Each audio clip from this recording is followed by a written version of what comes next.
Hi, everybody. It's a pleasure being with you. My name is Carole Boyce Davies, and I'm a professor at Cornell University, originally from Trinidad and Tobago, where Claudia Jones was born. And that's only one of the reasons for my interest in her. The second one was having worked on Caribbean women writers, Black women's writing for a long time. I was always wondering who were the Black women who were intellectual equivalents of all of the men we hear about, the C.L.R. Jameses, the Padmores, and so on. And to that extent, it was such an amazing revelation to come into knowledge about Claudia Jones and to do the work to recover her, because the US government after her deportation meant that she should be erased and that they were deliberate about that. But instead of being erased, she had a really amazing active life in London and traveling after that to the Soviet Union, to China, to Japan, until her untimely passing. So Left of Karl Marx was my work of recovery. And I'm really pleased that since then, there's been quite a lot more activity around her. We're also happy about the fact that her birthday was on the 21st, and quite a few things came out on that date or close to it. One, a piece in the New York Times about Carnival, though, which I keep saying was not really about her, was about Carnival in London, which she did have a role in. And then more recently, the Boston Review had done something called a People's Anthology. If you haven't seen that, that's worth looking at, because it was actually, I taped the interview with them almost 2 years ago, and I never knew what happened to it, but it seems they were collecting others. So that Boston Review interview, I have it actually on my Twitter account, so I'll put that in the chat. If you want to find it there, you can find it there. Anyway, my daughter Dalia is a journalist, and she actually lived with this project since she was a little girl. As you can imagine, I was one of those moms who was doing double, being a mom, being a scholar, traveling, doing the London bit and all that. So she was one of the people who was very organized as a kid. So she accompanied me, and often when I would have to do a lecture and I'd be rushing around, she'd be like, "No, I'll do it. I'm going to print your paper." So she's that kind of girl. So I'm really happy to have her do this so that she can take more ownership of some of the time that she put into it for her own purposes. So Dalia, go ahead. Dalia Davies Flanagan. Awesome. Thank you so much. Hello, guys. Yeah, so you can see the screen, and yeah, it's a pleasure for me to go through this, and I'm gonna read through what each of them are saying, just to give a little bit more of a background. And I too am now a mother with sharing space with a husband and two small children. So let me just say upfront, excuse anybody if they burst in the background. You get a show in the background, as they're not used to me. They're not used to not having all of my attention. But Claudia Jones, that's why we're here, and we love her so much. There's so much to learn from her. And being a young person, here in the city myself, there's so much to, it's to me, it's all about, passing the torch, and making sure that this information continues on to younger generations. And as you can see, Claudia Jones, Black, radical, anti-imperialist, feminist, journalist.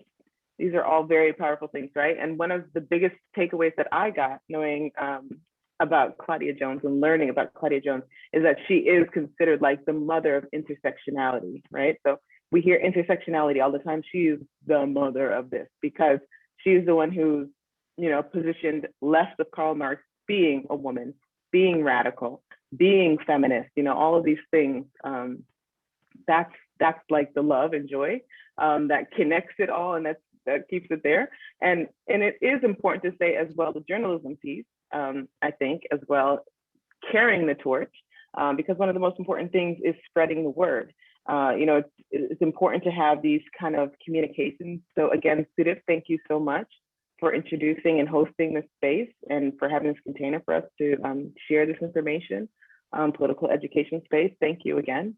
I think it's important because the work of a journalist is somebody who can spread the word. You know, it's mass communication. You want as many people to know as possible, right? And you want to be able to document. You want to see what was happening. We want to have photos, the dates, the years. We have to document these things, especially in a time where journalism is often, or moving out of a time where journalism has been questioned, you know, in politics, and people can just say whatever they want. And you have places like Twitter where all of a sudden, you know, a comment becomes fact, but is it, you know, is it not? So it's important for journalism. And that was one of Claudia Jones' like strongest positioning. So she's a journalist. So I want to move through, some of these slides, and we'll see more, right? We'll see even more. Let me see. Okay, so okay, so we have, and I'm not sure if you're seeing my Zoom in the middle there, but we have. Are you seeing yourself in the screen as well? In my screen share? Yeah. You are, okay. So let me just move this over because I don't want you to miss this photo down here. Claudia Jones. But we could see the one with the passport, if that's what you're concerned about. That's yeah, I want to make sure you can see that whole screen, right? Her picture and everything. It's visible. Okay, cool. I'm not sure from what I'm seeing on my end. Thank you guys so much, right? So the West Indian Gazette and Afro-Caribbean and Afro-Asian Caribbean News, right? It's from 1958 to 1964. Claudia Jones was the founder and editor of the West Indian Gazette. It was London's first Black newspaper. It was originally named just the West Indian Gazette, but it later expanded, you know, to include Afro-Asian Caribbean news, right? So the Gazette was said to be anti-imperialist in orientation, Pan-Africanist in politics, and feminist in its leadership and concern for women. It followed the development in various anti-colonial struggles around the world during a key period of the 1950s, and is a key source of information for anyone studying transnational social movements and politics of that time. Very important, right?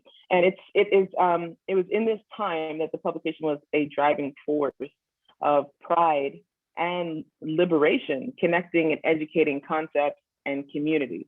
So it's carrying that torch, just that important part. And you see, so in the photographs there, you see, I included the photograph of Claudia Jones. This is her passport picture, the lower image. And I'm not sure if you can tell from here, but somebody wrote in that she was a typist, like a secretary, but she crossed that out and put journalist, right?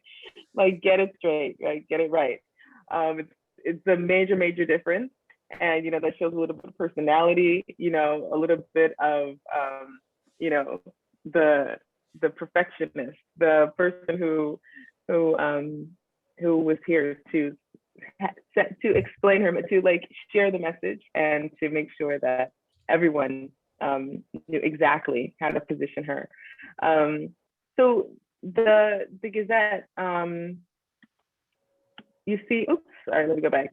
So we have Claudia Jones, who becomes this figurehead who is so pivotal in so many aspects of the struggle. And you get to a place where you say, what's the beginning of that? We see a little bit of the ending. We're beginning to get more and more education on where she was left of Karl Marx. But I want to go back through the biography a little bit. And here's a chronology and biographical information. My mother pointed out that she was born in Belmont, Port of Spain, Trinidad, February 21st. This is 1915. So she migrated to Harlem February 9th in 1924. And after that, she got involved in organizing for the Scottsboro Boys case. That's 1935. So you can see, like, she's young, she'd be very young at this point, and but getting into like the social movements of the time and picking up for you know, things that were very relevant for her age group and for her communities. Let me see if I can move this over. She submitted public editorials, which she coined Claudia's comments. This is like the beginning of her writing coming out, right, for local Black publications. And she became the editor from that of the Federated Youth Clubs of Harlem in 1935. She officially joined the Communist Party in 1936 and was signed to the youth movement through the YCL, and she became the associate editor of the Weekly Review, the secretary of, and also the, and she was employed in the business department of the Daily Worker. So you can see like somebody, this is like, it's all progressing, right? But she's somebody who is, who's taken a lot of the case to heart, and somebody who is a rising star. You know, this is somebody who is like promotion at a very young age, right? So we see, let me move this over here a little bit. Okay.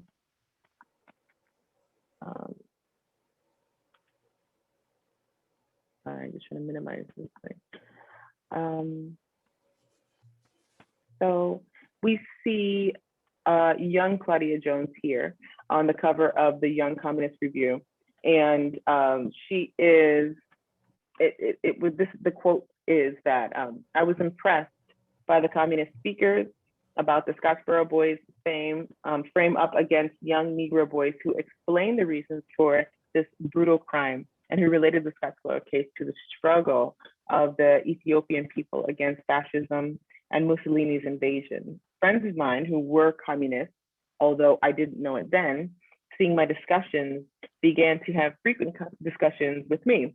So I joined the party in February 1936 and was assigned to work in the YCL shortly after.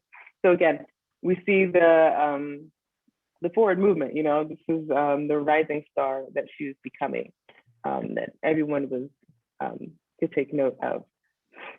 So 1942. So this is when the FBI begins to have aggressive surveillance on Claudia Jones, because she is somebody who is now, her name is out there, right? She is promoted to editor-in-chief of the Weekly Review in 1943. And in addition to that, she's also the editor of the Spotlight American Youth for Democracy publication. She is, you know, continues to work. 1946, she becomes editor of the Negro Affairs of the Daily Worker. She's also elected a full member of the National Committee of the Communist Party USA at the annual convention. And so from about 1947 to 1955, she was heavily targeted, like at the end and in this time range, heavily targeted, fined, imprisoned multiple times for her speech and for thoughts and theories. But her work continues all through this, and she does go on to become the editor of the Negro Affairs Quarterly in 1954. So, you know, the conversation is, why are they so frightened about the political views of one Black woman? This is a quote from Claudia Jones herself, and it's, you know, it's a question, right? That we've all come to the same point of this question.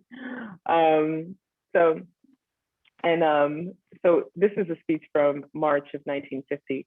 It's the International Women's Day and the struggle for peace, and it's said here that before 1908 and since, American women have made lasting contributions in the struggle for social progress, against slavery and Negro oppression, for equal rights for women and women's suffrage, against capitalist exploitation, for peace, and for socialism. Special tribute must be paid to those heroic women who gave their lives in the struggle for socialism and freedom. Elise Smith, Anna Damon, Rose Pastor Stokes, Fanny Sellins, Willena Burroughs, and Grace Campbell, right? So this is one of the speeches that Claudia Jones gave that is identified as one of the causes for her arrest. One of the her arrest that defined that was defined as an overt act, making her a political prisoner for speaking out about women's rights. And we know that is ridiculous, to say the least. It's ridiculous. But again, this is March 1950. This is like the heart of the McCarthy era, and they were afraid of, this type of progress. So Claudia Jones was ordered by the U.S. government at that point to be deported on December 5th, 1955. She leaves for London, England, on December 9th, and she arrives at the end of the month. She traveling the whole month, essentially, by boat, and is welcomed by friends and local Communist Party members and earlier deportees, people who came through on the rough end of the McCarthy era. She reportedly helped with editing the final issue of the Labor Congress's bulletin, which is called Caribbean News. Caribbean News ends up being another publication in London that stays, but then is renamed. It's Nation Now, I believe is what it's called now. I have something about that a little bit later. But she becomes friends and comrades with Amy Ashwood Garvey. You see Amy here in the kente cloth that she has wrapped around her dress. She is, of course, Marcus Garvey's wife. And you can see next to Claudia in this photograph as well, Paul Robeson, who for the New Jersey people might know, right? He was connected with Rutgers University, and his wife. So we see, community being built and sustained. Claudia was always known as being a very warm and loving person, and a person who could find community and build upon that and around that. So in the conversation with her and Amy, so we can just talk about like challenging the or in ideological positions, right? So the two women, one young, one a little bit older than the other, but formed a complementary team of fighters in the Black women's struggle for human rights and dignity. Claudia Jones said, in America, I thought it was vital for Negroes to join in the Communist Party and to gain self-respect and recognition against discrimination in England. The big fight is for independence, and but in England, the big fight is for independence and self-determination for the colonies. And Amy Ashwood Garvey is quoted by saying that I began to feel that I had work of my own to accomplish away from the din of politics and the lure of commerce. And so I had to go to the women of my race and help them on the scene of their special struggle. In 1920, we agreed to discontinue the partnership, which had started in 1914, right? So we can see they are similar, like two different sides of the same coin, right? But working together from all angles, using everyone's community to get to a place of seeing where, again, with this intersectionality, how all of this can connect through, right? And so in 1948, Claudia Jones would have been about 43 years old at this point. This is when she found the West Indian Gazette, which was lovingly referred to as the Whig sometimes. The next year, she is the founder of the London Carnival. And this article is from the souvenir program from the London Carnival. And so I think this is a really amazing time for her, and a really amazing space in her life where, and you see the quote here, I just want to read that as well too, is that a people's art is the genesis of their freedom. That's one of the most well-known quotes of Claudia Jones, and it paints such a picture, and there's so much heart and love in that quote. So that's one to definitely to remember, and to remember Claudia Jones for and by. A people's art is the genesis of their freedom. And so I think this is major to hit, especially with the conversation of her founding a newspaper, which is art in and of itself. The art of storytelling, the art of free speech. And then she goes on also to found the London Carnival, which clearly is a throwback to her Trinidadian upbringing and roots. And just a concept of claiming space, of art, using art and the art of dance and culture and sound and music and everything that you get in Carnival. I don't know how familiar you guys are with carnivals. In the Trinidadian Carnival, people know of different versions of carnivals, but Trinidadian carnivals in particular are very, it's about claiming space.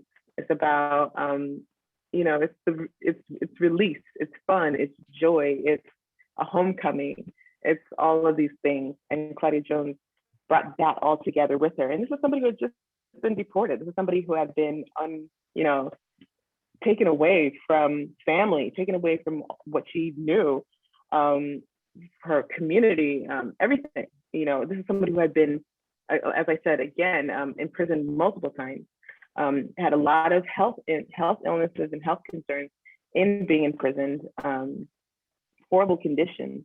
But this is somebody who's still able to find joy. This is somebody who still is elegant and graceful. The photographs that you will find of Claudia Jones as you read on and study and know more of her, she was gorgeous. They recently did a spread about her in British Vogue. She was, just the elegance, everything, it all came together. And I think this was like such a beautiful time in her life. And it's the genesis of her freedom. It's in a way being able to have free speech, using the things that she had all this time, like building up all of her experience as a columnist and an editor, and all of those things. She's able to incorporate that all into one magnificent symphony of, you can't shut me down. Like, I am here, I'm stronger even, and I'm enjoying it and loving life. And I think that's very, very important to point out as well. So we see in 1962, Claudia is in more global travel and politics and political work in countries like Soviet Union, South Africa, Japan, and China. But after years of aggravated health concerns, Claudia Jones does suffer a heart attack and passes away in late December. It's likely that she passed away somewhere right on New Year's, on Christmas Eve, as it's documented that she was scheduled to attend a Christmas party and didn't, and that kind of raised a red flag to friends and loved ones to check on her, and she had in fact had. Her funeral ashes were interred in a humble plot directly to the left of Karl Marx. Literally, when you're standing looking at the bust of Karl Marx at Highgate Cemetery, she's literally to the left of him in life and even in death. That was January 9th, 1965. And in 1984, you see the formal headstone that's in this photograph here that was erected after. And it does say Claudia Vera Jones, born Trinidad 1915, died London the 25th of December 1964. So it's a valiant fighter against racism and imperialism, who dedicated her life to the progress of socialism and the liberation of her own Black people. So, this is Claudia Jones. We see Malcolm X here with the announcement of Claudia's passing during his visit to London in February 1916.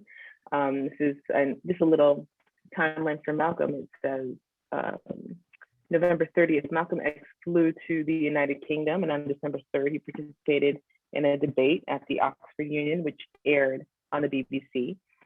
Brother Malcolm returned to the UK on February 5th, 1965, and spoke in London 3 days later at the first meeting of the Council of African Organizations. It's documented that on February 9th, Malcolm X tried to visit France, but was refused entry. And on February 12th, one of his last experiences in Smethwick near Birmingham, where there's a lot of public examples of overt just racism, and that was connected to the 1964 election. And we do know that back in the US, Malcolm X was assassinated in Washington Heights on February 21st. So that's just days ago in 1965, as it's February 27th today. But this is all, this happened, you know, barely 2 weeks after this photo was taken. So I know it's important to see him, you know, and he's holding the West Indian Gazette, and you can see, you know, the pride in his eyes there, and the importance, again, of having documentation, having publications, being able to spread the word. So important.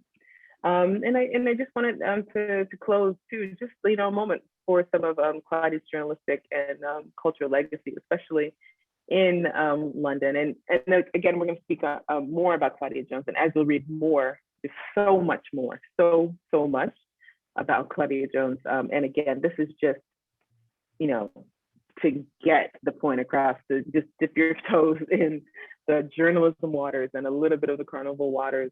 But, you know, there's the Notting Hill Carnival that is still, you know, one of the biggest highlights of the nation, is averaging over 2.5 million attendees yearly.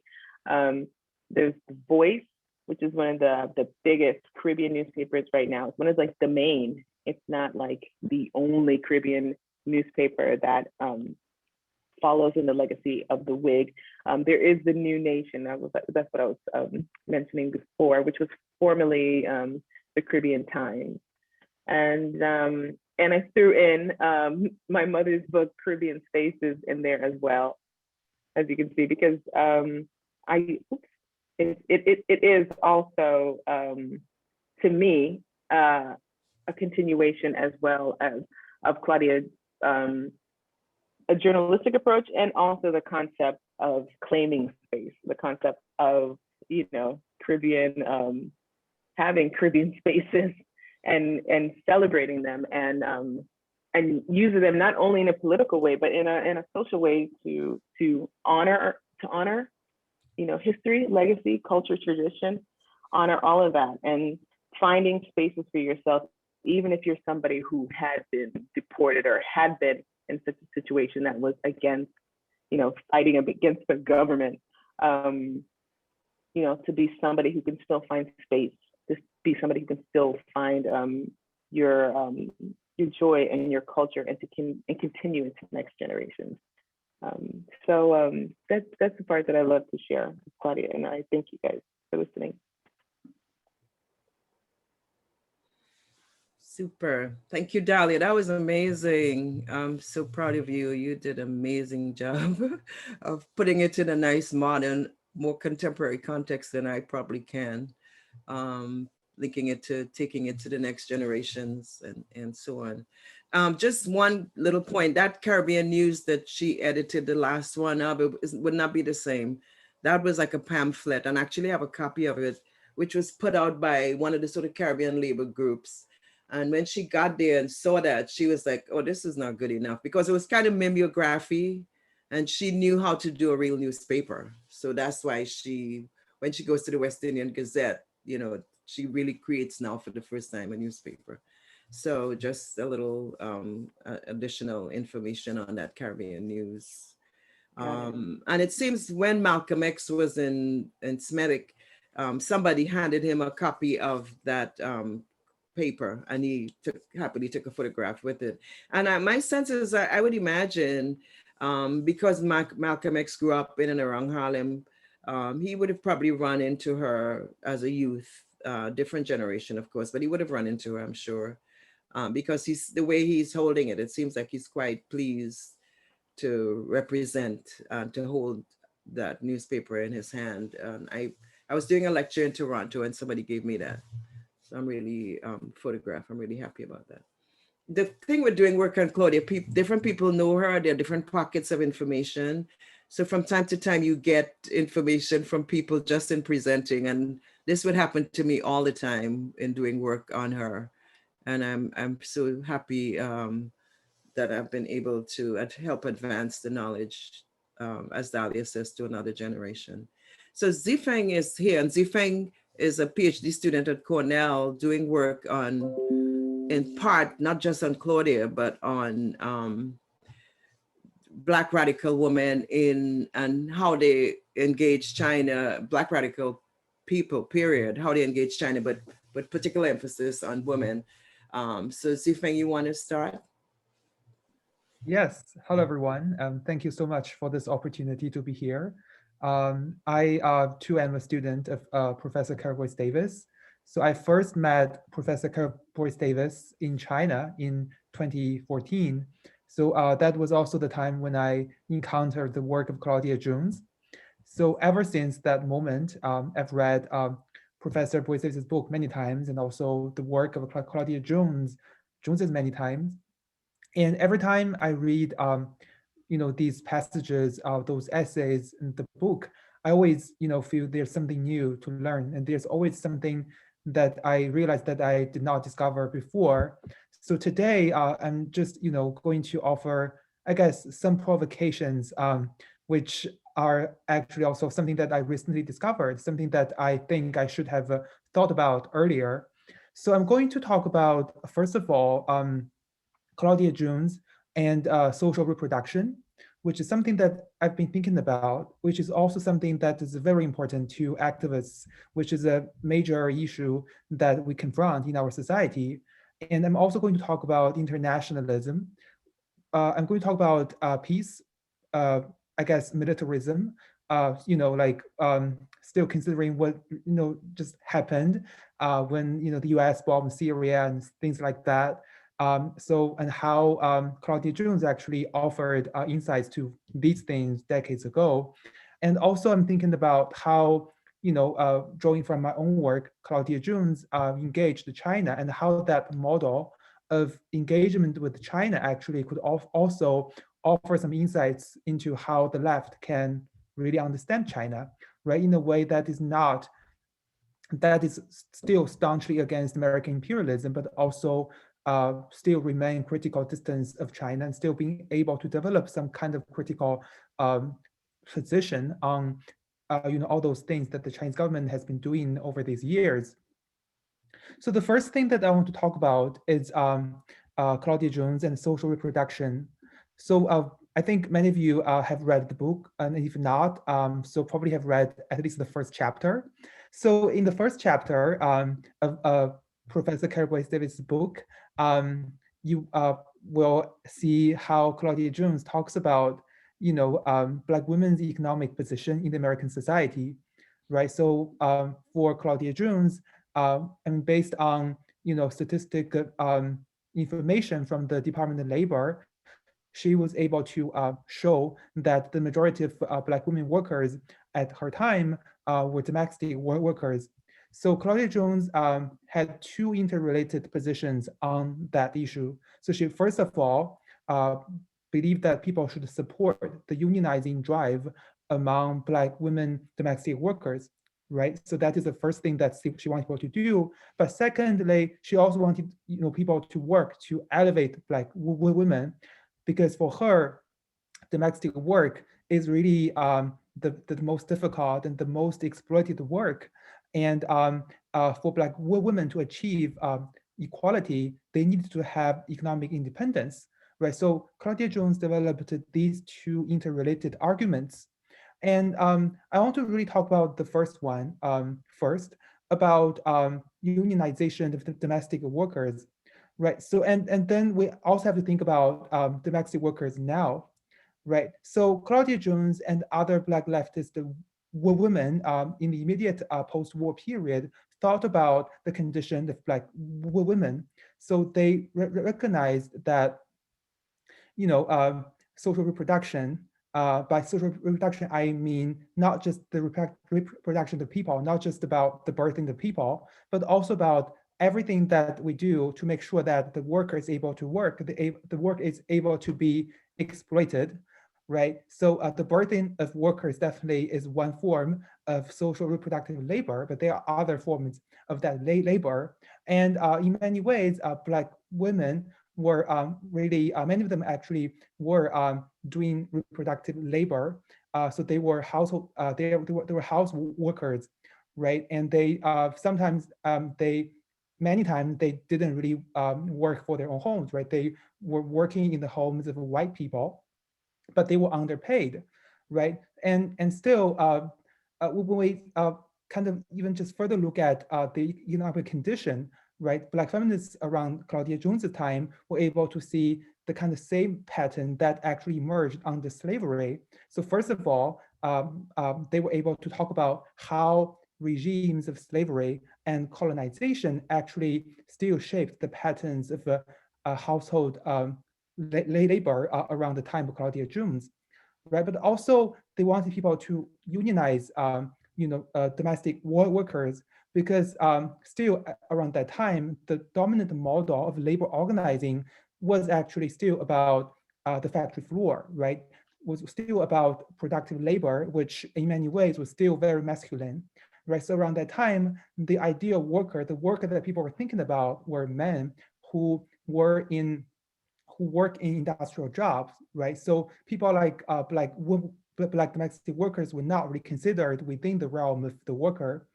Um, so Claudia Jones wanted people to organize these people, right? So that's something that we have to think about in relation to the current economic condition, right? So under new liberal, kind of capitalist regime, there are many gig workers, right? There are people who work, precarious jobs, right? They are people who work that can be considered as reproductive labor, but who are underpaid. So there is still no minimum wage for reproductive laborers, and there's still no protection. There are protections, but still the protections are not enough for reproductive labor.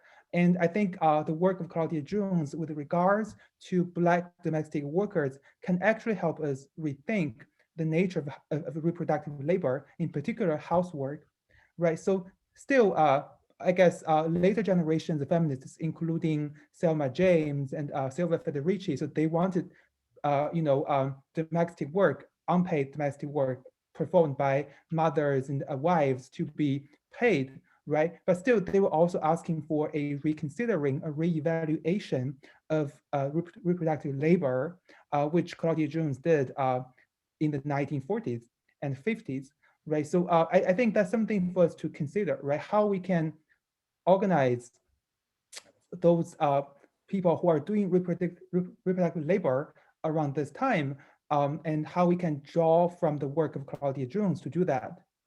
So that's the first thing I want to talk about. So the second thing I want to talk about is her internationalism, right? In particular with regards to peace. So as you know, recently the US bombed Syria, and then there's like a kind of a, kind of a meme or kind of a tweet that is popular, right? So people say the money that we need for, COVID relief was actually used to bomb Syria, right? So this kind of connection, between the kind of social abandonment in the US and US militarism, this kind of link was also made by Claudia Jones many years ago, right? So Claudia Jones operated in the time in the immediate period after the Second World War. So the first major war that the US fought was in Korea, right? So around that time, there was a peace movement. Claudia Jones and other people were part of this progressive party that championed this idea of a positive peace. So by positive peace, I mean, they actually had a conception of peace that was not just about the cessation of wars, right? So they wanted to talk about how war, militarism was connected to US domestic issues, including poverty, racism, right? And how the peace that they envisioned was not just about the stopping of wars, but also about the elimination of all those structures of inequality. So Claudia Jones talked about that, right? So she talked about how the money that were being poured into the Korean War could actually have been spent on ameliorating the condition of the Black working class, right? She also talked about how the wars in Korea actually impacted Black women particularly, right? So in particular, around that time, a lot of young Black men were recruited, were drafted into the military, and how the death, the carnage in Korea actually impacted Black women. So a lot of scholars have talked about this. So they say, people like Claudia Jones, they talk about, the impact of the war on Black women as mothers, wives, or sisters. People say this is like very kind of a familialist, kind of maternalist rhetoric. But still, we have to think about even the idea of Black mothering, right? How Black women wanted to protect the life of their brothers, their sons, and their husbands is in itself a disruption of the kind of reproduction of the capitalist logic that is anti-Black, right? So it's important to see how the importance, the call for being able to be a mother, wife, and sister is actually in itself revolutionary, right? So we can talk about this more later, but still we have to think about, Claudia Jones's peace activism in the 1950s. And later, still in relation to her internationalism, as we've learned from Dalia's presentation, Claudia Jones relocated to the UK. And when she was in the UK, she was able to be in closer contact with the people from the larger, what could be called the third world, right? Because London was the seat of the British Empire. And as we know, the expanse of the British Empire, right? So people from all corners of the maybe former British Empire were actually in the UK. So a lot of people actually have talked about the position, the location of London really as the space for the making of a revolutionary kind of a cosmopolitan consciousness. And Claudia Jones furthered her internationalist politics through working with the Black communities and Asian communities in the UK, right? So Claudia Jones, so this is actually Professor Carole Boyce Davies' argument. So Claudia Jones refashioned her politics and reoriented it towards a kind of a third worldist leaning, right? So Claudia Jones was thinking about decolonization more, and she was kind of departing from a very rigid party line, communist party line. So when she was in London, she really began to learn more about China. Also, she did that also in conversation with her comrades and colleagues in the UK. But her connection with China really deepened when she was in the UK. So in particular, with regards to the issues of peace, right? So in the early Cold War, everybody was thinking about nuclear weapons because everybody still remembered the kind of devastation that the atomic bombs wrought in Japan, right? And Claudia Jones definitely was thinking about that. So she was very staunchly against the nuclear test that the French was trying to do in the Saharas, right? But interestingly, she actually supported China's nuclear weapons project, which is the subject of one of my chapters. So here I'm trying to show that Claudia Jones was not, trying to, believe in the utility of a kind of nuclear war, even a nuclear war for the third world, but she was trying to think about how peace could be tied to decolonization and national liberation.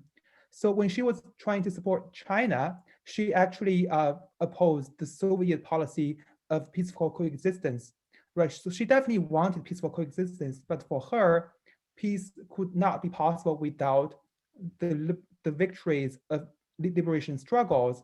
And China at the time was actually staunchly anti-imperialist compared with the policy of the Soviet Union. right? So by supporting China's nuclear weapons, Claudia Jones was still articulating her position on national liberation, which was actually very militant, right? So considering this, I think we should be able to conclude that Claudia Jones's internationalist politics was militant, was anti-imperialist, right? Was always third world oriented, right? So the last thing that I want to talk about is Claudia Jones's position on China. So as I have suggested, Claudia Jones supported China, but we also have to think about, China itself, right? So a lot of people think, a lot of Black revolutionaries, including W.B. Du Bois and others, romanticized China.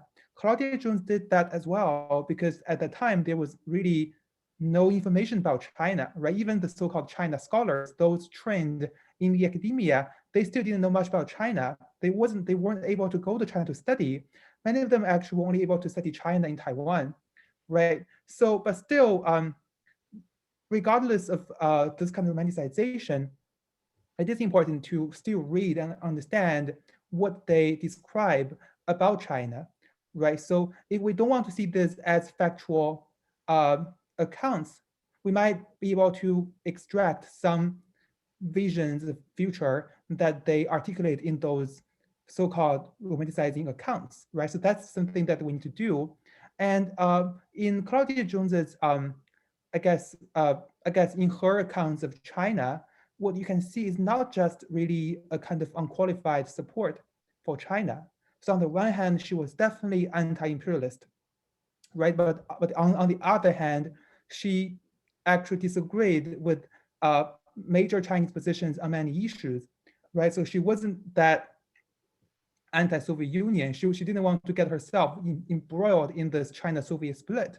And what she was trying to do is to forge a revolutionary alliance, which she wanted people to align with all the socialist powers, but she didn't want people to be emboldened to those powers. She was trying to craft an independent position, right? And that independent position was actually aimed for the decolonizing world, not China, not Soviet Union, definitely not the United States, right? And I think this is important because now we think about China, there are, I guess, two major kind of diverging kind of positions, right? So on the one hand, so there are people on the left who find it hard to criticize China because they don't want to be seen as supporting U.S. imperialism, right? Because many of those critiques of violations of human rights in China are still grounded in a kind of discourse about liberalism and about the merits of liberalism. And as we know, even this concept of liberal humanity is and was developed based upon processes of slavery, colonization, genocide, and all those different processes of exploitation and oppression, right? But on the other hand, there are people who who are very anti-China, who are very anti-communist, right? And in that way, they are still they are actually supporting this, I guess, regime, U.S. expansion, right? So when they say, okay, China is so terrible, but the U.S. is so great, right? So in that way, they are still kind of practicing a kind of Cold War binary logic, right? So that's something that I think we can learn from Claudia Jones, right? How she tried to defy that Cold War logic, right? So for her, the Cold War, actually, what was the Cold War, right? Was it just about the Soviet Union or the US or China, or a period in which all the superpowers fought with each other for supremacy, or it was a time with possibilities for liberation for the third world, right? So that's something we have to think about.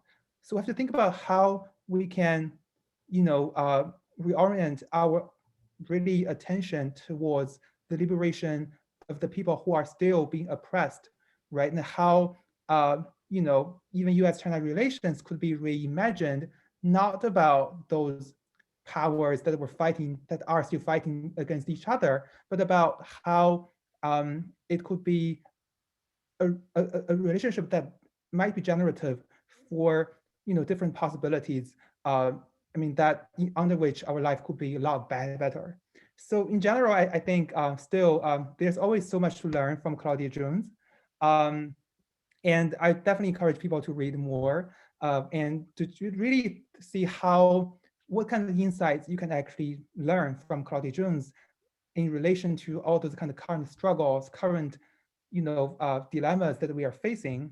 And yeah, and it's still great that we are doing that today. And I hope we'll be in conversation in the future.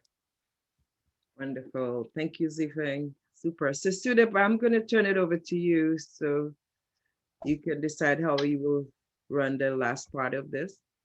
But thank you, Zifeng. Thank you, Dalia, for a great presentation. Yeah, I just want to echo that. Thank you so much to everybody, Dalia, Zifeng, Dr.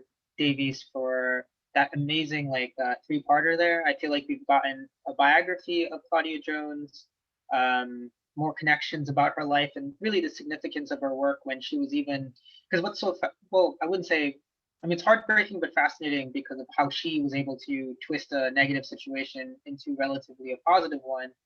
But it's truly amazing reading the book and learning about how, yes, she was about to be deported back to the Caribbean, and of course, due to health conditions and such, and having not been in the Caribbean for a while, she wanted to go to London, and then, again, like you had mentioned, being ripped away from these really deep relationships she had, because again, she was in the U.S. from a really young age, and then instead of giving up, she is now held as this really important figure in terms of newspapers, art, and cultural events. So it's a really awe-inspiring story of somebody who really was facing a lot of obstacles, but was really doing incredible things. But also thank you, Zifeng, for such an amazing sort of, again, connections to some of the things that we have to think about now, as you've mentioned, especially about Chinese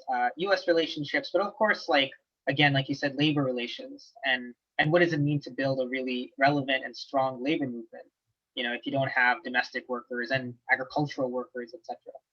So for this last half, again, this event is for 4 p.m., but I think we can, so for anyone who has other things to do, you can definitely just log off at 4, but I can stretch this to 4:10, 4:15, because if there's any other questions. But yeah, so for me, I'm going to stay off camera still. I just want to, again, hand the floor back to the three panelists. But again, this is the Q&A. So first, again, if anyone has any questions about, all the amazing things we just learned, please type stack or type your question in the chat, and I will do my best to facilitate. So yeah, any questions so far?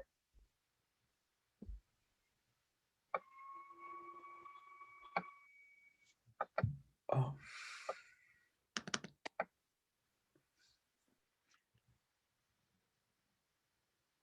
Felix, were you about to ask a question? Somebody said, no problem. Getting his thoughts in order. Yeah.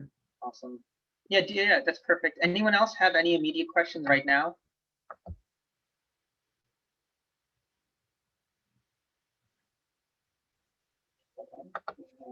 Okay, great. So, and also I want to add maybe one thing, sure, trigger some more thought.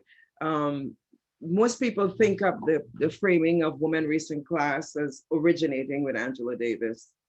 And Angela Davis actually popularizes it in the 70s and in her book, Women, Race, and Class. But this was a position that came directly out of Communist Party, USA, but generated by Claudia Jones.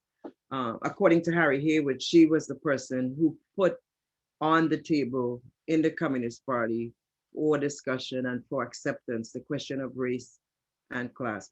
And this is interesting, and gender, of course. It's interesting because for one other reason, and that is that several people joined the Communist Party. I mean, Richard Wright and others are known, right?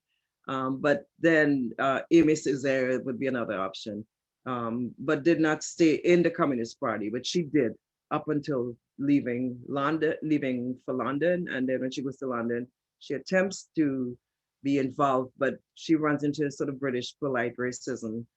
which is probably even more deadly. I don't know if we could say which one is worse. It's a different type. But the polite racism of the British, which did not welcome her at all. And so she was quite shocked at that because she'd come with great credentials, letters, and all the recommendations from the US about the kinds of things she did very actively. She was part of a cadre of Black activists, communists in the city, some active in the party, some not, people like Lorraine Hansberry, Esau Robeson, and so on. But in London, because as Zifeng says, you have a large international community, she then is able to turn her attention and her political orientation to a much broader set of frameworks. And I think this is what I found interesting about her too, that she's flexible enough, as I think Zifeng was indicating in some of his presentation, to understand the nuances of those positions and how, which communities one could advance at certain points in time. And that's what she does. So the carnival was interesting too, because she had a big, and there's a play about it, she had a big struggle with her comrades who thought having a carnival was really too frivolous. You know, these are just people dancing in the street or partying. But she felt that in the context of racism in London, which Caribbeans were running into, riots, the Notting Hill and Nottingham riots, a young man named Kelsey Cochran was killed, that she wanted instead to go for the joy of Caribbean culture, because for her, that was what would bring the community together. Keep in mind, this was at the start of the development of a Caribbean community in London.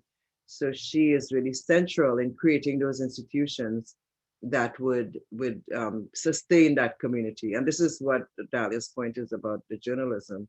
She uses the journalism as a springboard, the newspaper, for then opening it up to other kinds of forms. And there are a couple of nice essays written about the importance of that period and her role in creating, for example, the definition of Black. That's another one. In London, the definition of Black did not really stay with only people of African descent. It included all people of color. It would be the kind of equivalent of what is now called BIPOC.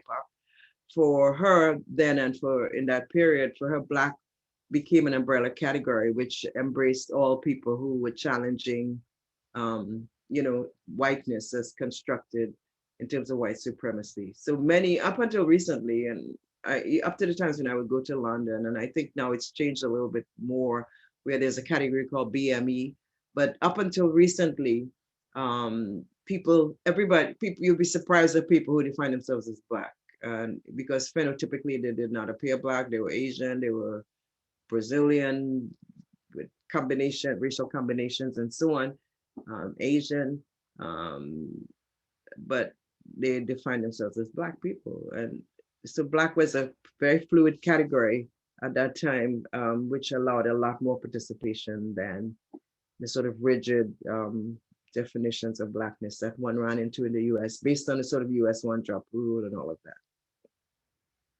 Yeah, just wanted to add that little bit. Yeah, that's what I was also gonna ask that too, because I know, I mean, it's like in the newspapers like Afro-Asian, it's clear that it is fascinating to also think about the fact that she's so aware of these dynamics. I mean, again, like you just said, like she spent most of her life in the US. It's a different kind of racial terrain in some ways. And she's in London, but she's making these connections really fast and in a more thorough and useful way than even the Communist Party in Great Britain, which exactly did not even, like, when I read that in the book, it was very, I mean, it wasn't too shocking, but it was still very shocking. I can't describe it. Like you said, she has such an amazing credentials, and they're just sort of almost like treating her like she has to start from zero, from scratch. Exactly. Exactly. So I know we have some people on Stack. So Yoshi, so yeah, we can go. How would you like to do? You want just folks to ask their question for any of you three to respond, or would you like for us to go down the list and have everyone state their question and then all of you guys to respond? It would be fine, and then we can decide. Sure, that would be better. Okay. Given your time. All right. So, all right. So for everyone on Stack, Yoshi, Varaya, Felix, if you don't mind just stating your question, So Yoshi first, and Brian, then Felix, and then we'll have the panelists respond.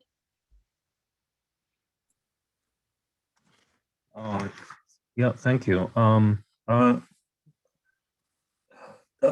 Sudeep had typed earlier when the part it was talked about that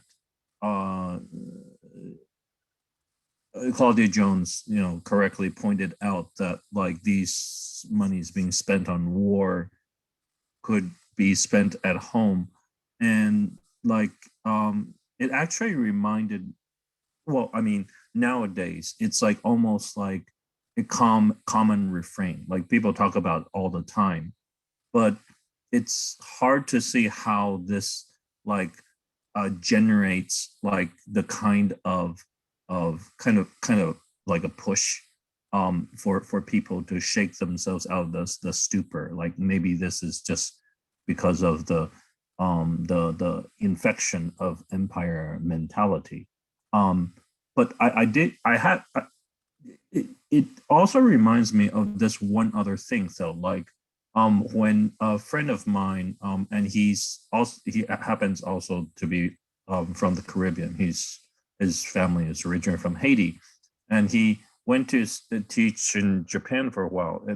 That's not really the story, but like I went to pick him up from the airport after he finished the year, and then I was talking about like the ongoing quote unquote war and terror, which is basically occupation in the Middle East, in Iraq and Syria, and talk about the military bases. And he said this that always stuck with me. He said like, well, the reason why the United States wouldn't stop these bases is like if they come back, then they have to provide jobs for people in the United States. And it struck me like it felt like I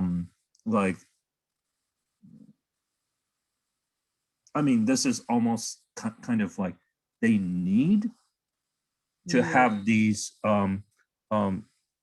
conditions of deprivations in order to have these like soldiers to go occupy foreign lands. And I don't know if Claudia Jones had anything to speak about this and what is our like way out of such a predicament. Wow. You raise a really important point. She does address it definitely in a couple of those pieces. And I want to draw your attention not just to Left of Karl Marx, but to this book, Claudia Jones Beyond Containment. In here, you will find a number of essays, poems, her autobiographical statement, and so on. So I've been, and this was a labor of love for the family of Manchanda, who was Claudia's partner, who maintained, who found and maintained the material, which is now in the Schomburg in New York, the collection. Because Claudia died while Manchanda was abroad, and he was devastated when he came back. Manchanda was an Indian Maoist who, according to people I interviewed, spent a lot of time, they were always fighting, not physical, intellectual. They were debating always, and wherever they were going, she would have a position, he would have one, and so on. But I think there ends up being a kind of influence from him in terms of her moving up her positions more closely towards third world internationalism, as Zifeng said, more on the Leninist side of Marxist Leninism. So she would write, yeah, I believe in a couple of the essays, including that one, An End to the Neglect, she would talk about the fact of how the distribution of wealth in the United States disadvantages people of color, Black people, because of this emphasis on the militarization. She actually uses that language sometimes about the ways that monies would be spent on wars as opposed to taking care of the needs of people, which is a position that Democratic Socialists also, I know, articulate as well. So yes, I can't tell you exactly which of the essays has that discussion, but for sure, several of them would engage those questions. And the other point that she makes that is fascinating too in here about that is the question of how Black mothers have to manage these, the residual aspects of these wars, what happens in the end. Your point about what your friend indicates about the basis and the need for soldiers and military interventions is really well taken. For example, I was telling a friend that listening, when I heard Biden's statement that America is back, for people around the world, that's actually a little bit scary because that America is back has a lot of echoes of all kinds of interventions and stuff. So hopefully that's not what he means. But I think that's what he means because the Syrian issue 2 days ago is really shocking, right?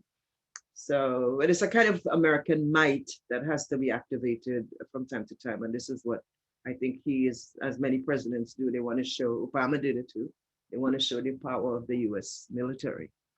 And it does have that extended impact, right? So I don't know, Sifeng, you want to add anything to that, or Dalia? I can just echo Professor Boyce Davies a little bit. So as you know, Claudia Jones was able to develop very advanced positions on imperialism, empire, and militarism. And she definitely understood really this imperative for US empire to really intervene globally, right? And how, American imperialism in the Caribbean, in other parts of the world, needed to be supported by American military intervention, right? If you listen to the statement by, I guess, one of the people from the White House, right? So this woman said, Biden had to protect American interests in the Middle East, right? Then we have to consider what American interests in the Middle East, right? And I think that's something to consider, right? People have written about, the chain of American bases as American empire, right? That's definitely American empire for sure. But also considering the people who are, in those bases, right? So the one thing that we do have to consider, right? A lot of American soldiers are from the working class. And still there's this long history in which a lot of Black men really, they thought, right, by being in the American army, they could get citizenship rights, right? But that's, on the one hand, that was really part of this really struggle for like citizenship, civil rights, right? But on the other hand, we also have to consider this from the perspectives of those who are, in those like areas in the third world or in the global south, right? So that's why I think one scholar really describes Black soldiers as imperializing and imperialized. That's interesting. Yeah, Yeah. there's one essay in here too called Jim Crow in Uniform, in which he's critiquing structural racism within the military as well. Yeah. That's it. Thank you. Yeah. Anybody else another question? I think Varaya, you're next. And then after Varaya, Felix. Yeah, let's see. For my question, I suppose I was going to follow along with the questions about imperialism intervention, but I was going to take a bit of a different perspective with basically it was going to be more of a case of is intervention always imperialism? And by that I mean, if hypothetically speaking, if by tomorrow America was to have a socialist revolution by tomorrow, and we have a socialist government ushered in, would it be considered imperialism if we then took the military and intelligence infrastructure and used it to support socialist movements? So, for example, supplying or training Rojava fighters or the Zapatista fighters, would that be imperialism? And also, to the same extent, I noticed that many of the figures of the 20th century I look up to are often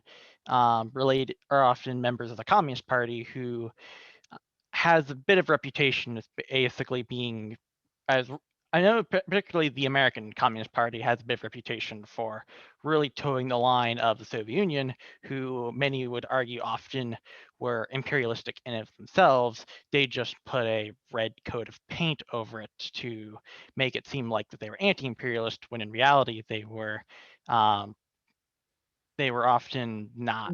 They often fell short of the ideals that they held up to. And at the same extent with China, many would argue that modern China, even though they don't use military force to do it, they use soft power to more or less try to do imperialism with a red coat of paint. And sorry, this is a bit from my libertarian socialist perspective, but I was just wanting to know the basically perspective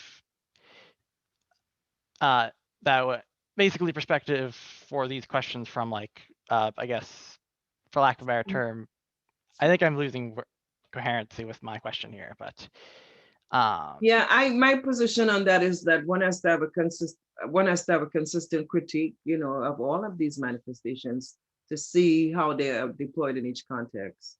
So for the Caribbean, for example, American imperialism can be very deadly given the use of the reach, the closeness of the reach of Caribbean space to the United States, so that therefore the controls and the sanctions against and the power to do those against places like Cuba are very deadly for those countries.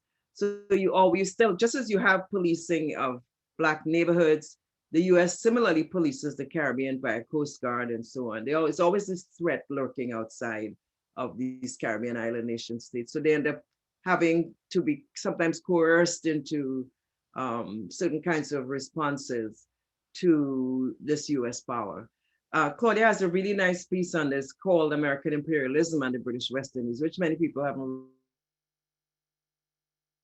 read. It's in that Beyond Containment. But basically what she says is that Caribbean nations, when they became independent, it was not so much a negotiation with Britain and the earlier European colonial powers, but with the United States. So in other words, the United States then manages that zone of influence in all kinds of ways. And therefore the links to military, the links to markets for sure, the ability to have those open markets in places like Puerto Rico and so on is what I'm concerned about.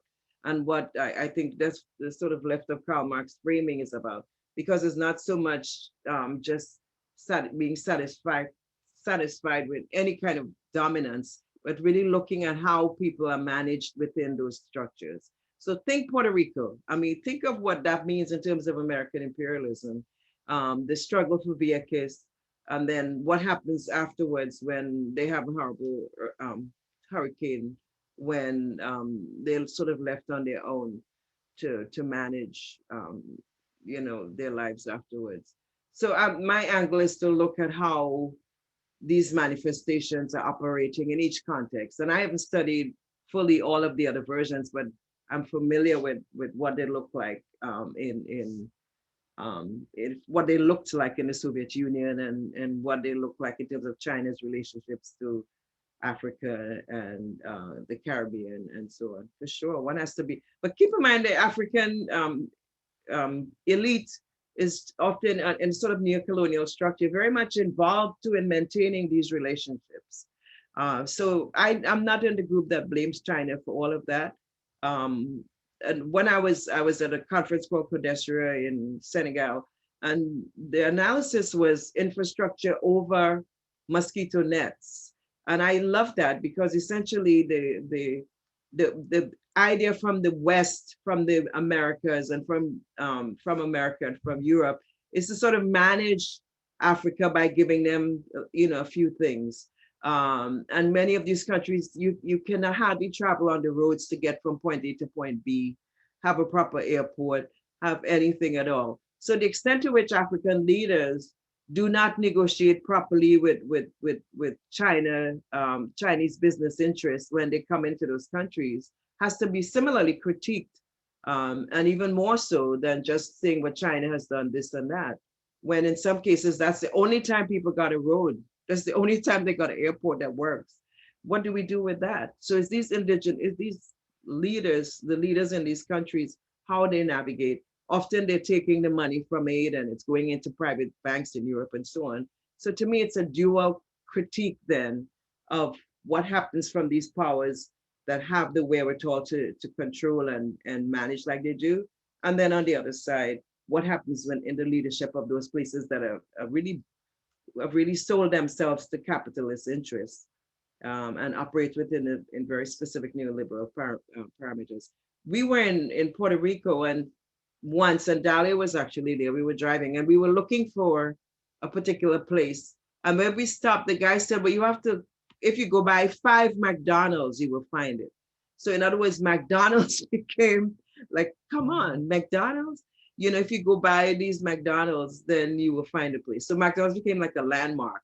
It's built into the landscape then, but it's part of the sort of marketing of horrible US business interests, which then become part of people's culture when they already have a strong indigenous culture, which gets erased each time. So it's kind of a longish answer, but that's what I'm thinking.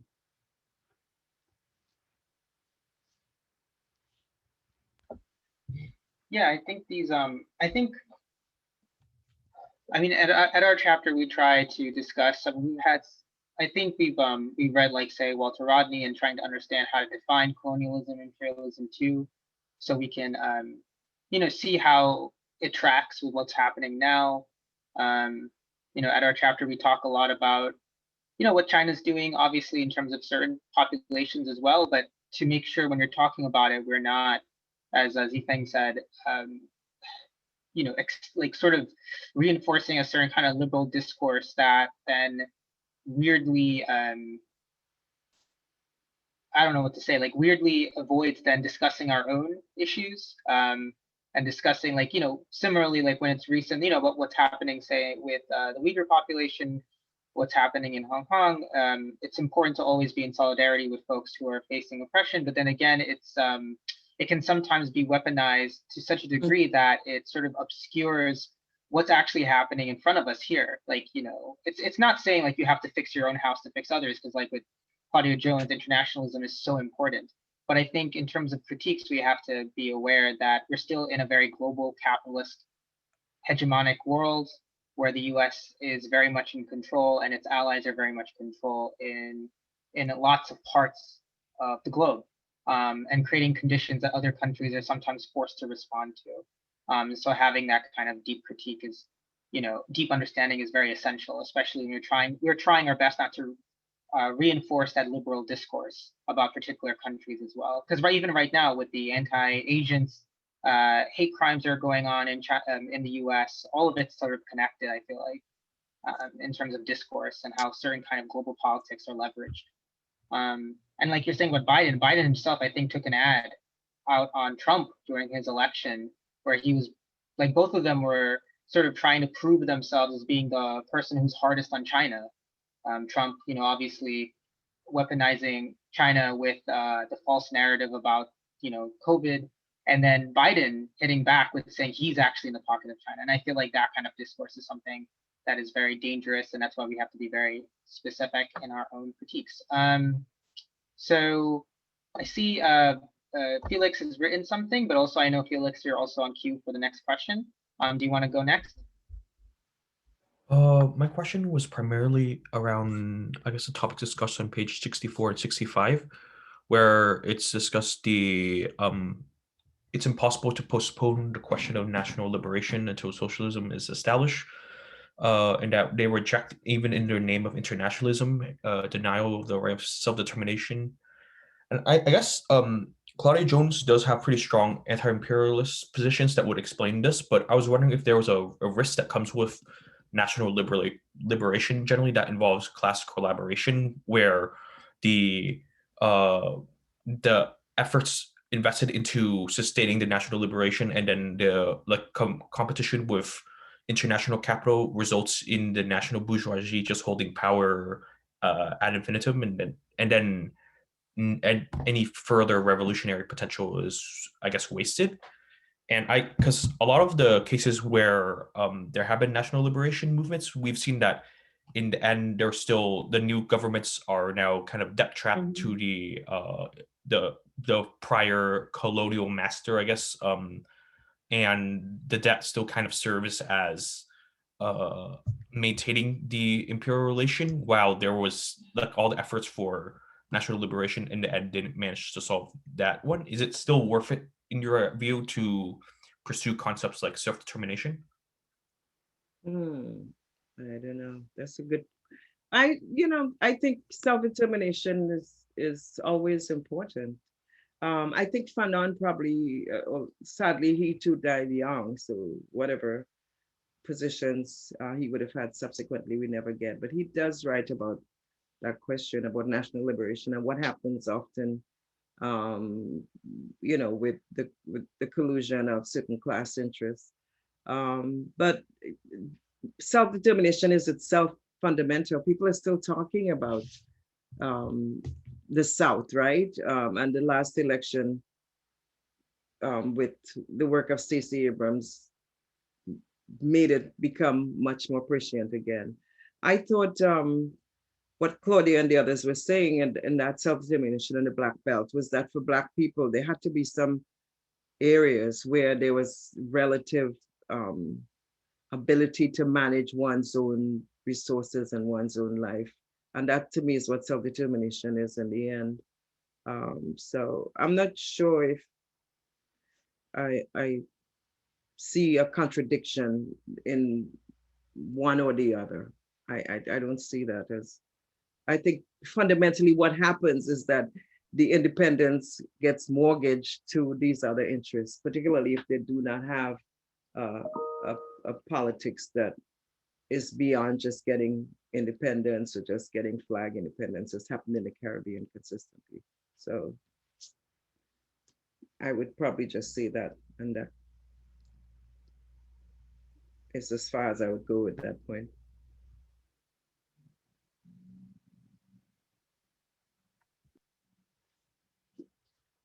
Yeah, anybody?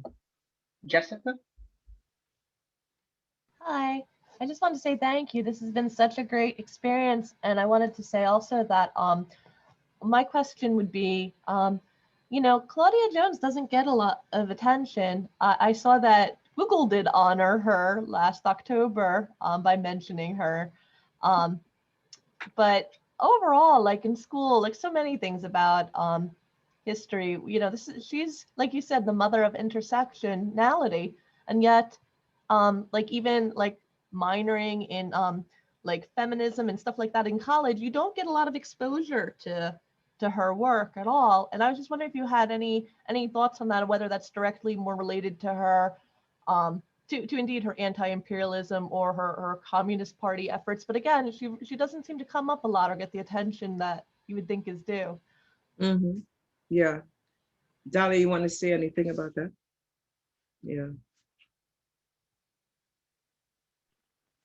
Yes, yeah, definitely. I feel like there's so many spaces where women are just erased, right, and silenced, And this is somebody who grew up and was born, and in earlier years of her life would have lived through this whole like women's suffrage movement and things like that.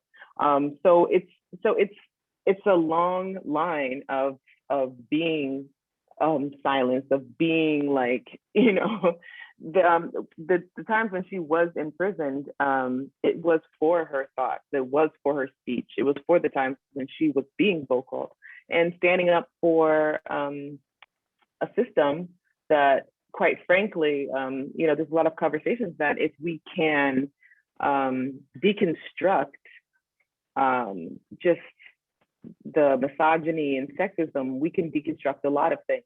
Like there's so much that goes into this country in particular, and in a lot of nations, the concept of ownership, the concept of you can connect racism and the concept of feeling like you can own somebody is very tied to the same ways that women struggle with in marriage, and the concept of ownership, that now you as a woman belong to this other family and you give up your name and you've become a part of this whole other thing. It's like, it's not very far away from other, ways of being positioned as just an object.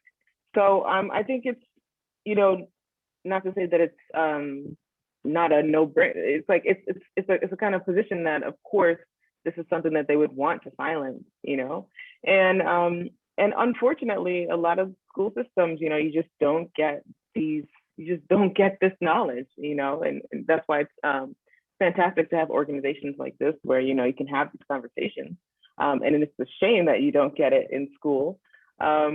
But again, you know, in connecting it to next generations and talking about these things, this is also, I think, a very important reason why people, the conversation of HBCUs and historically Black colleges and universities, why supporting institutions like that is so important. And it really comes to the forefront, and we see people like our VP, you know, Vice President Harris, like she is a graduate of Howard University, right? And so I think it's important to support these structures that know about people like Claudia Jones, who will elevate and lift them and bring them to the forefront and say, you know, it's theory. This is the person's theory. It's not something to be hidden. It's not something to be afraid of. And, you know, and hopefully in our own ways that we can each spread the word, you know, like a post here and there. You know, I just posted about Claudia Jones on Instagram the other day for her birthday, you know, because it's like, if we don't do it, it does disappear. And again, and I think that does lend back to the journalism of it all, and papers. I host a podcast myself, and you know, little things like that. Like, I feel like you have to continue to speak. You have to use your voice. You cannot be silent. And there's strength in numbers. There's strength in community. You know, we talked about solidarity. And journalism falls right into that, you know, this to be able to have articles that you've written about things that are important to you, that are important to your community, to have people in your community value that and you know, buy ad space and things like that. Like, it creates its own kind of nation of commerce and community and conversation. And so I think, you know, I think that's why it's relevant, and I think that's why it's you know, so fantastic that we're all here today to do that, to speak her name, to say her name. Yeah, you know? yes, for sure. I like that, for sure. Yeah. I think too, in teaching, let me take it back a little bit further. The way that the ideal citizen in the United States is constructed is to be anti-communist. And people don't realize that until, if you get naturalized. I mentioned this, something I did last night. If you go through the naturalization process, there are two questions you have to answer. And if you answer no or yes to them, that determines whether you get it. One is, have you ever been a member of the Communist Party? So the average American doesn't realize how much being anti-communist is part of constructing the American citizenry. And this is why whenever there's a situation like during elections, anybody who veers outside of that a little bit, just a little bit, they get suddenly called communists. Everybody throughout history, whether it's Du Bois, of course he joined the Communist Party later on, but I mean, even in the contemporary, people like AOC, I mean, just basically just raising issues that have to do with rights and equitable distribution of resources gets you tagged in a way that the media picks up, the mainstream media picks up, and then you get demonized very easily, you know, very quickly by some of these framings. So I think it's the national narrative. The policing is a policing of people's politics via the media, via mainstream political parties, even within the Democratic Party, as you can tell, right? Those who challenge any of the sort of more conservative politics end up being identified as the squad, identified as out there, identified as different. Yeah. And I think too, to say, like, I think it's a lot of people too who may not even know a lot of principles of communism, or if they even knew more or considered what the pillars are about. Like, it's things that they would agree with themselves, right? It's like, what are you know? Yeah. I think we've all had that experience where you're explaining to an older relative and you're like, you know, they're like, yeah, I like this, I like that, I like that. You're like, you know what, you're a socialist, right? Or possibly a communist. And they're like, no, never. Right. That legacy is so tainted, yeah, in some ways in America. Right. Completely. Thank you so much. I really, yeah, again, I really hope that we can kind of make her more well known, and certainly like this is a really important figure that, you know, we just don't hear enough about.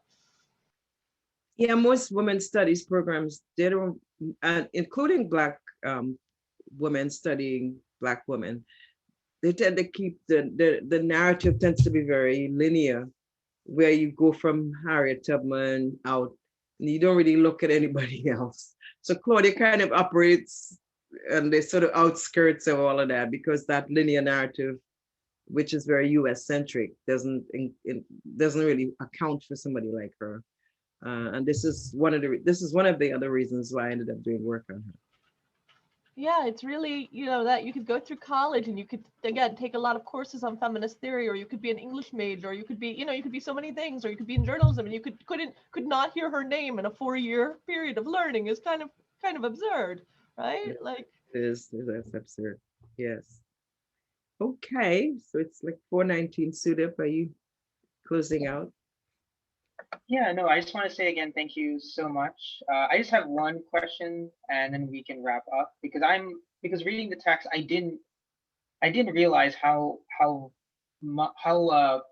important art was to her, especially with her poetry, and of course, like we know, with her journalism. I was hoping maybe in the last just few minutes, if you wanted to just talk a little more about how her work in regards to poetry, in regards to prose, why did she feel like that was important to her as a Marxist, as a feminist?